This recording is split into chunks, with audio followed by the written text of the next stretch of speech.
Thank you भगवान जी, मनुष्य का जीवन देने के लिए। सबसे पहले मैं ईश्वर का धन्यवाद करती हूँ कि उसने मुझे इंसान बनाया। कुछ और भी बना सकते थे, जैसे कोई जानवर या कोई पेड़। हेलो जी, तो कैसे हैं आप?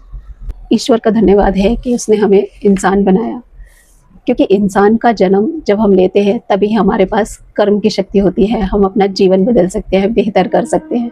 लेकिन जैसे जानवर होते हैं, तो जिन्होंने बुरे कर्म किए होते हैं, वो जब इस दुनिया में आते हैं तो वो जानवर का जन्म लेकर आते हैं। क्योंकि जानवर के जन्म में क्या है कि आप कुछ भी चेंज नहीं कर सकते, आप सिर्फ भोगने आए होते हैं कि जो कर्म का फल ईश्वर ने लिख दिया है उसको बस भोगने आए हैं।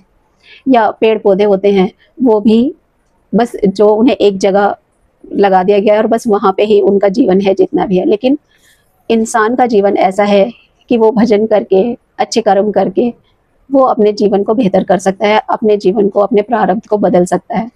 तो सबसे पहले तो ईश्वर का धन्यवाद है। तो जिन्होंने बहुत अच्छे कर्म किए होते हैं उन्हें देव शरीर मिलता है। तो देव शरीर भी क्या है, बस भोगने के लिए है कि आपको सब कुछ अच्छा अच्छा मिलेगा, बस इंजॉय करें। और उसमें आप अपने जीवन में कोई चेंज नहीं कर सकते, बस जो आपका प्रारब्ध है, बस सुख में रहना, सुख भोगना, इंजॉय करना। तो देव शरीर सिर्फ अपना सुख भोग सकते हैं, हर वक्त वो इंजॉय करते हैं, सुख में रहते हैं। लेकिन मानव शरीर ऐसा है कि आप अपने अच्छे कर्म से अपना प्रारब्ध चेंज कर सकते हैं। शिकायतें करते हैं, जैसे मान लीजिए किराए के घर में रह रहे हैं और हर वक्त परेशान कि हम तो किराए के घर में रह रहे हैं, हमारा तो अपना घर नहीं है, ये कैसा जीवन दिया है भगवान ने, भगवान हमारी सुनता ही नहीं, कैसी किस्मत है, हमारा तो अपना घर ही नहीं। इस तरह की शिकायतें करते हैं, तो ये होता है अभाव। लेकिन जो किराए के घर में रहते हुए भी आभार कर रहे हैं कि ठीक है, रहने को छत है, किराए का ही सही, लेकिन रहने को है, हम अपना अच्छा जीवन जी रहे हैं, अच्छे से रह पा रहे हैं और भगवान ने इतना दिया है कि किराया भी चुका पा रहे हैं, अपना जीवन भी अच्छे से जी रहे हैं। तो ये होता है आभार। और अगर जब इंसान आभार कर रहा होता है, किराए के घर में रह के उसके लिए भी आभार कर रहा है, तो उसका अपना घर बनने के योग बनते हैं। तो जो इंसान शिकायतें करता है, बस परेशान रहता है, जिसे कुछ अच्छा दिख नहीं रहा होता अपनी लाइफ में, तो वो वैसी ही चीज़ों को आगे अट्रैक्ट करता रहता है।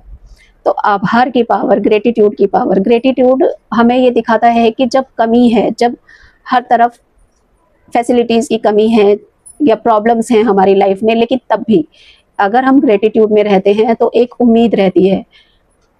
और इतनी पावर ग्रेटिट्यूड से हम फील कर सकते हैं कि हम अपनी लाइफ को पॉजिटिव थॉट के साथ फेस करते हैं। जब सारी चीज़ें ख़त्म लग रही होती हैं, जब लग रहा होता है जीवन ख़त्म है, लेकिन अगर इंसान ग्रेटिट्यूड में होता है, वो अपने जीवन के उन फेसेस को भी देखता है जहाँ पे अच्छाइयाँ हैं, ग्रेटिट्यूड फील करता है, उनके लिए धन्यवाद करता है, तो उसके जीवन में चीज़ें बेहतर होती हैं। लेकिन अगर शिकायतें ही करते रहे, शिकायतें करने से क्या होता है कि जो हमारा माइंडसेट है वो नेगेटिव हो जाता है। और लॉ ऑफ अट्रैक्शन का ये नियम है कि जहाँ फोकस होता है वो चीज़ बढ़ती है। तो जब हम शिकायतें करते हैं, परेशान रहते हैं, चाहे हमारे पास 10 चीज़ें अच्छी हैं, लेकिन एक चीज़ अगर ठीक नहीं लग रही है, मान लीजिए पैसे की कमी है या रिश्ते ठीक नहीं है, तो हम पूरा फोकस अपना वो नेगेटिव थॉट सारी उन्हीं चीज़ों को देते रहेंगे, जो कमी है उस पर सारा फोकस रखेंगे, तो वो कमी और बढ़ती जाती है। तो ये हो जाता है अभाव, जो कि नेगेटिविटी को और बढ़ाता है और बढ़ाता है। लॉ ऑफ अट्रैक्शन का नियम तो क्योंकि हर वक्त चल रहा है कि अब हमारा फोकस अगर नेगेटिव पर गया तो नेगेटिविटी बढ़ेगी। लेकिन अगर हम ग्रेटिट्यूड करते हैं, जो है चाहे कम है लेकिन उसका धन्यवाद करते हैं, उसके लिए आभार करते हैं, ईश्वर से जुड़ते हैं, चाहे 10 चीज़ों में से 5 ही चीज़ें हमारी ज़िंदगी में अच्छी हैं, लेकिन हम कृतज्ञ हैं, आभार कर रहे हैं, तो वो 5 चीज़ें, बाकी की 5 चीज़ें भी हमारी ज़िंदगी में ला कर रखेंगी। क्योंकि पॉजिटिविटी है, ग्रेटिट्यूड है, वो हमें एक पावर दे रहे हैं अबंडेंस की।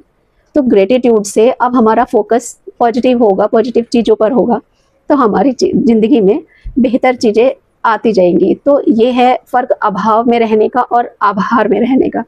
तो आभार में रहिए, क्योंकि ये सबसे बड़ा गिफ्ट तो ईश्वर का हमारा जीवन ही है, कि ये जीवन हमें मनुष्य का ईश्वर ने दिया है। तो चाहे लाख परेशानियां हैं, बहुत सारी शिकायतें हैं, बहुत कमी है जीवन में, लेकिन ये जीवन है, इससे हम चीज़ों को ठीक कर सकते हैं। आभार में रहते हुए, पॉजिटिव सोचते हुए ज़िंदगी को फेस कर सकते हैं।